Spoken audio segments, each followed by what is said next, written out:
What's up guys, Retro Gamer Gen X here, and in today's episode I'm going to be showing you guys how to transfer disk images from your PC or your Macintosh over to an Apple II computer on like the dirt cheap. Probably the most expensive thing you'll buy in this process are these floppy disks are just crazy expensive nowadays. But really the only other thing that you're going to need is some two aux cables from like your dollar store. I think I picked the ones I got up. They're 12 footers for like $1.50 a piece. So really these are the most expensive things you'll end up buying. But let me go ahead and head on over to the PC, show you how to set up the software on that side and the audio levels and all that kind of stuff, kind of give you a good base point where you could start, because that's really kind of the hardest thing of this process, is just finding that sweet spot that the volume levels are not too loud or too low for the Apple or the PC to be able to communicate with each other, because you're using that cassette port basically. All right guys, well let's go ahead and take a look at this. So as you guys can see here, we are at the ADTPro.com website, and this is where you can actually download the actual program here. So we're going to go ahead and go through the motions here. So it'll take you to the GitHub site. Looks like the newest version of this is 2.1.0, which is, I believe, the one I have on my Apple. But this is where you would download it from, and just go ahead and download whichever version you need. So whether you have a Mac, you run Linux, or you run a PC, since I'm on a PC, I would download the zip file. Now, once you get that downloaded, I'm not going to re-download it, but once you get that downloaded, you'll go ahead and basically unzip the files that are in there, and you'll be presented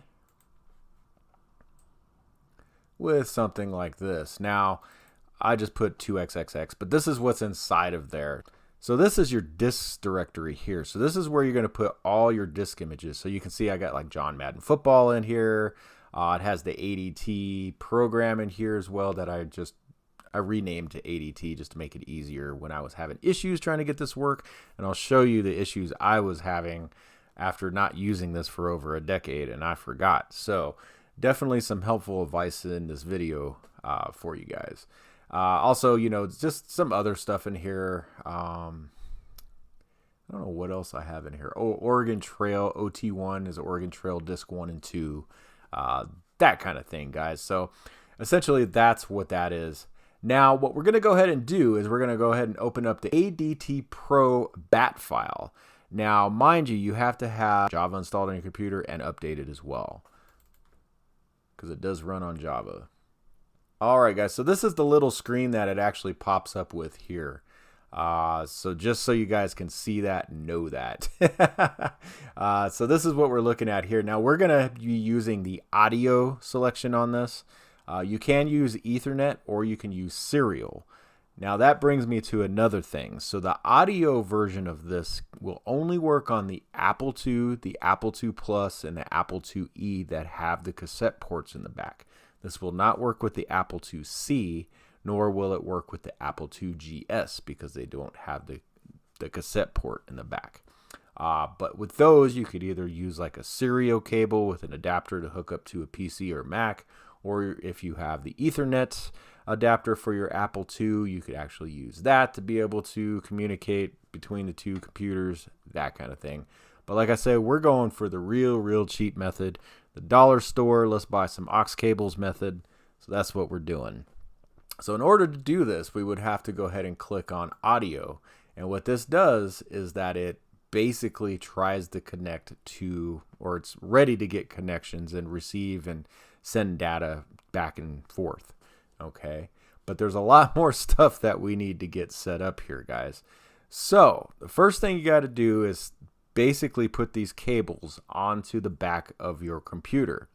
And as you guys can see here, this is the Apple II cassette port in the back. Now they do vary, they look a little bit different, but as you can see, one is in as one is out. So the one that is cassette in, okay, that comes from the cassette deck, that's going to be from the speaker out port of your computer, your main computer, whether it's a PC or a Mac or a Linux box.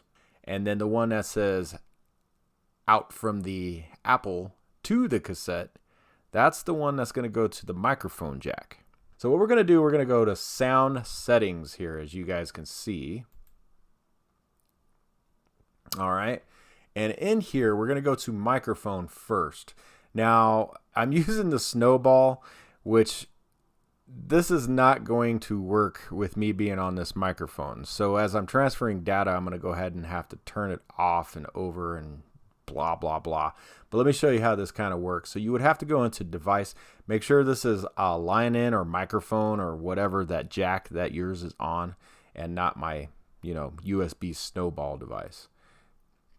But as you guys can see, you have the volume here. You want to go ahead and turn that all the way up to 100, okay? And I can't do that right now because if I did that, it would disable my mic and you guys wouldn't be able to hear me. So, and then you want to go to additional device settings, okay? And then go to levels, okay? And on here, it will actually, under the old school microphone jack, it will have a gain slider as well. So you want to slide that gain all the way up to like 30 plus decibels, okay? If you don't do that, you're going to have some problems getting this working, okay? Then the second thing you want to do in your sound options here is you want to turn your master volume. I always go to about 52% right there, okay? And then we're going to go to device properties just like we did before. Go to additional device properties. Go to levels again, okay? But this time we're going to hit balance. Okay, and mine has got all these funky different balances, but what I'm going to do is I'm going to set my balance to left all the way up and all the rest of them all the way down. And this is the reason why mine wasn't working, why I spent all those hours that first night trying to get this to work, is because the Apple II works on a mono jack basically. And the aux cord and basically the information coming out of your computer, or the sound coming out of your computer, is in stereo. And so honestly, they're not really in sync. They're two different channels, and that will throw off what the Apple is trying to hear and read and that kind of thing, and it just screws everything up. So you want to make sure that you only have one channel slid on over like that. Okay, guys? So there we go. So that one's all slid over. So we are about ready to go. I am going to go ahead and hook up the Apple II or the aux cables to the back of my computer. So I'm going to put you guys on a quick pause, and then I'm probably going to have to do some voiceovers here because, like I said, I'm going to have to switch the microphone over here to the actual microphone jack in the back of the computer. So OBS won't be able to hear me. So with that being said, let me go ahead and get that all done. As you guys can see, we're in the ADTPro program. So we're going to have to click audio here so it's highlighted. Then we're going to go to bootstrapping, ProDOS, and then we're going to send ProDOS itself. And as you guys can see, it gives you these commands here to enter into the Apple II computer. So what we're going to do, I already got the Apple booted up. Let's go ahead and go over to the Apple screen here. And we're going to go ahead and type in these commands. So let me do that real quick. You guys can see we're at the basic prompt. So if you guys are new to the Apple, basically you boot it up, hit Control Reset, and it actually goes to the basic prompt on an Apple IIe. Now it's different with the Apple II because they might not have the basic thing going on and all this. I'm not going to get into that. This is just a simple video. But let's go ahead and type in these commands. So the first command that you see there, call -151, that'll put you into assembly or machine monitor. So let's do that.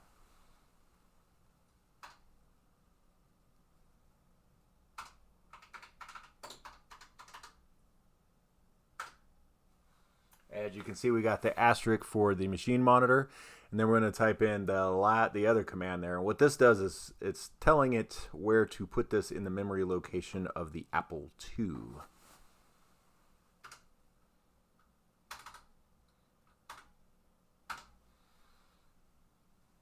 What was that? 62E7R.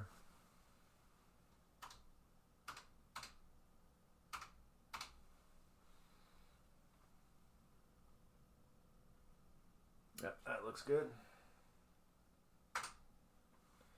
Okay. Now, once you do that, it gets rid of the cursor on the Apple II, as you guys can see. So I'm going to go ahead and switch back over to here, where we're going to go ahead and click OK. And as you guys can see, it's starting to transfer the data onto the Apple II. Now, once it's done, the Apple II will beep and you'll have the asterisk cursor again, and if everything went well. And there's a second command it will give you to go ahead and type in to basically run the program. And it'll have ProDOS loaded on here. So I'll go ahead and fast forward through this process because it takes a little bit of time.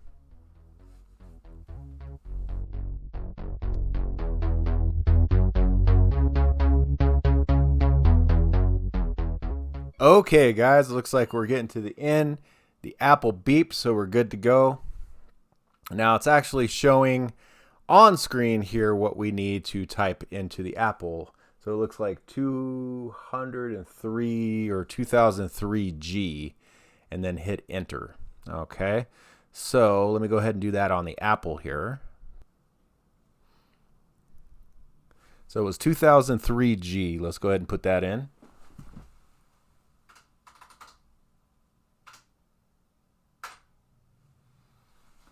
And as you guys can see, we are now in ProDOS. So ProDOS has been loaded into the memory, bootstrapped into the memory of the Apple II via the cassette port.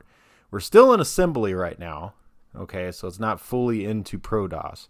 But there's another step we got to do. Obviously, we got to load the ADT program in next. So let's switch back over to that real quick.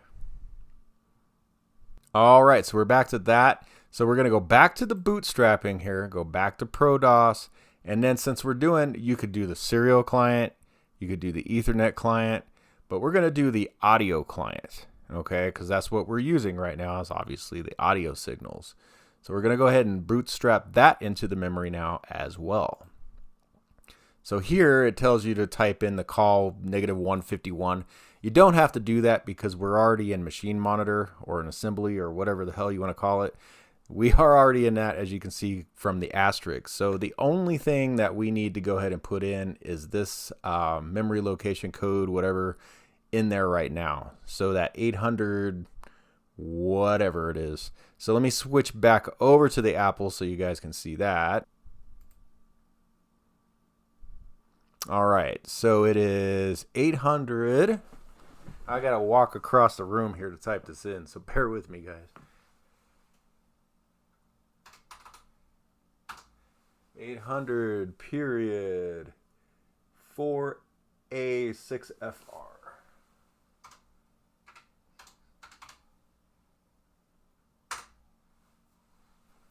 Okay, so the same thing is happening. It's just waiting for us to click OK on this so it can send the information over to the Apple.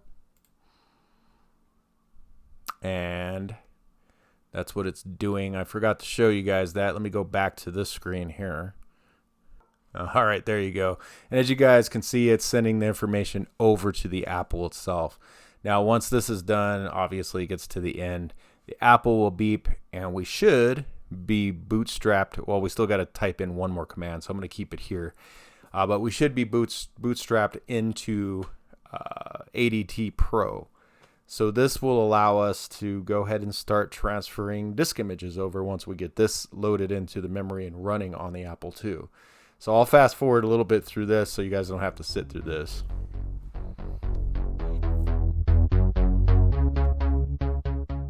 Okay, so we're coming to the end here, guys. It's about to beep. There it went.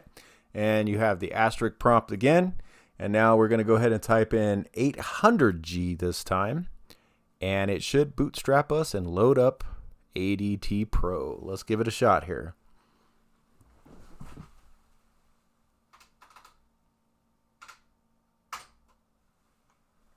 And there we are, guys. So we are in. So now we have direct communication between the PC and the Apple II via the cassette port and those aux cables. So this is what I got on the screen right now. So after I typed in that command, this is what you guys have. So sorry I didn't show that. Sorry, guys. But anyway, let's go ahead and see what we can do with this. So the first thing we're going to do is let's see if it's actually communicating with the PC, because I'm still kind of worried about this microphone setup. So we're going to go ahead and go to directory. So D on the Apple. And for file name, I'm just going to hit return. I'm not looking for a specific file name.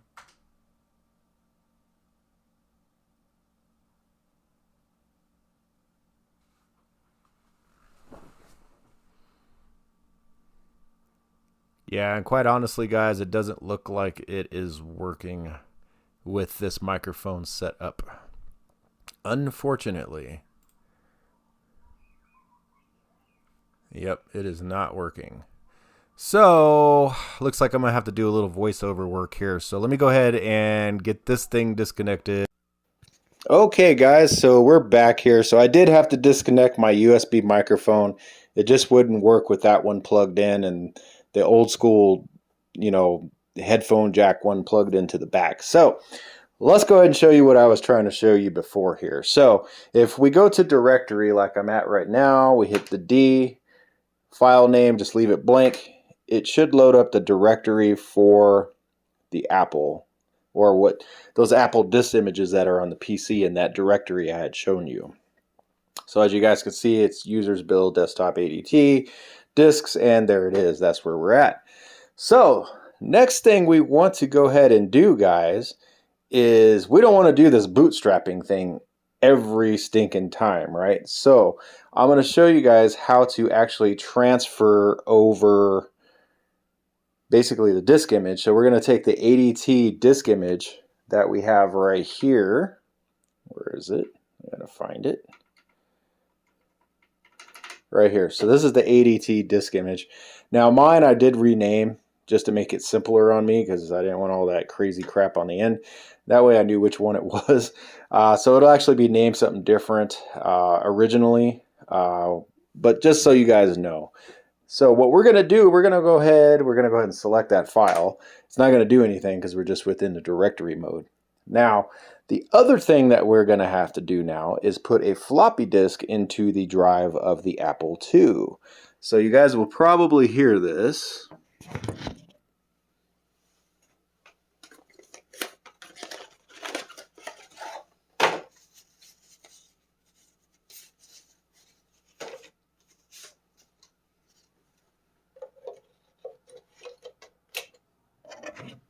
Okay, now I do have a floppy inside of there. So the first thing we want to do is basically format the disk here. So as you see, it says RAM, and then it has under drive 1, it has ADTPro, because I put my ADTPro disk in there. So we're just going to format it and rewrite it for the purposes of this video. And yes, guys, my mic died again, so I'm doing yet another voiceover while I was editing the video. So right here, it's asked what volume name. It doesn't really matter, because it's going to change it when you write the disk image to the disk anyway. So ready to format? Yep, let's do it. And it sucks because I had the sound of the disk drive formatting right here. So yeah, you guys are missing out on that now. Technical difficulties. Format another. Nope, we're not going to do that. And then we're back to the menu here. So with that being said, now we want to go ahead and receive the file. So we're going to go ahead and click R. We're going to do the same thing, blank file name. It'll bring up the directory off the computer, and we're going to go down to this adt.disk file, and we want to write it to that blank drive number 1 blank. And there we go, guys. Now this is where it got stuck on me. So you see where it says receiving block 4 of 280. What it would do is only get up to like 16 blocks. and then the screen would blank out and go back to the ADTPro directory screen, basically is what it would do. So what I found with that is that you have to have it either all the way to the left side or all the way to the right side on your balance for your speakers. If it's in stereo, it's just going to screw up on you. So this was the solution to get this fixed. So I'm not going to sit here and have you guys watch this all the way through. I'm going to go ahead and fast forward through this. But once it's done, we'll go ahead and reboot the Apple II straight off of this disk that we just basically burned onto it. I guess it's not called burn copy, whatever. I'm so used to this new technical jargon, so I still call it burning a disk. There you go. We burnt the disk onto the Apple II. So, but I'll go ahead and fast forward this, guys, and we'll see it when it's done.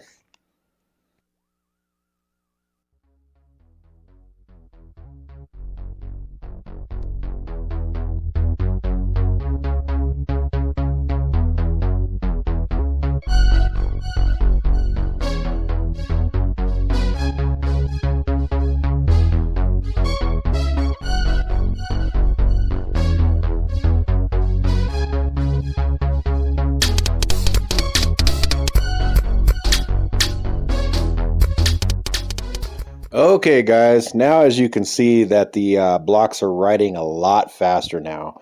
We are right now at the 11 mark, almost on the 12-minute mark of this writing.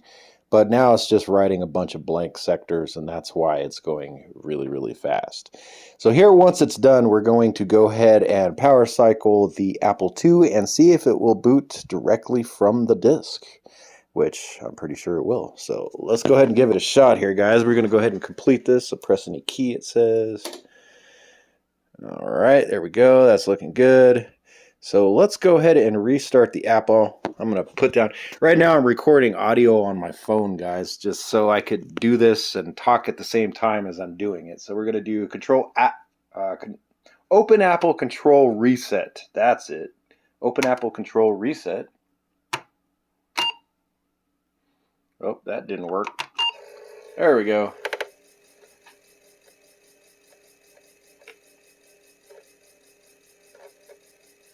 So as you can see, it boots right into ADTPro. Now, this is the full version of it, so it gives you the option whether you want to use the serial connection, the audio connection, or Ethernet connection. So once again, we're going to go ahead and go to audio. And there we go, guys. So all set up. So now we've written our first piece of software onto disk, which is ADTPro. So we no longer have to do the whole bootstrapping long process to get software put onto this to be able to get this done. You can just boot it straight from the disk now. All right, guys, so that brings us to the end of the video. Hopefully, you guys have learned about the ADTPro software. Like I said, I've known about this software for over a decade, so it's not like it's something new. So those people in the Apple II realm or knowledge of all this, they've probably known about this for years and years and years. But it's the newcomers into the retro gaming and retro computing community that I kind of put this video out there for, just to kind of show you guys there's other options out there other than just floppy drive emulators or SD solutions or anything like that. Serial cards, that kind of thing, with adapters to your PC. All that kind of stuff can get kind of pricey. You can do this really on the cheap. I mean, really, really low budget way to get software back and forth between the modern computer and the Apple II. So hopefully you guys enjoyed the video and learned a little bit of something. And I just wanted to thank all my subs and all my viewers out there. If you like the content, go ahead and hit that like. If you haven't subscribed, go ahead and hit subscribe as well. And also hit that notification button so that you get notifications when I do drop new content. All right, guys, I'm going to go ahead and get out of here. Y'all have a great one. Peace out. Game over, man. It's game over.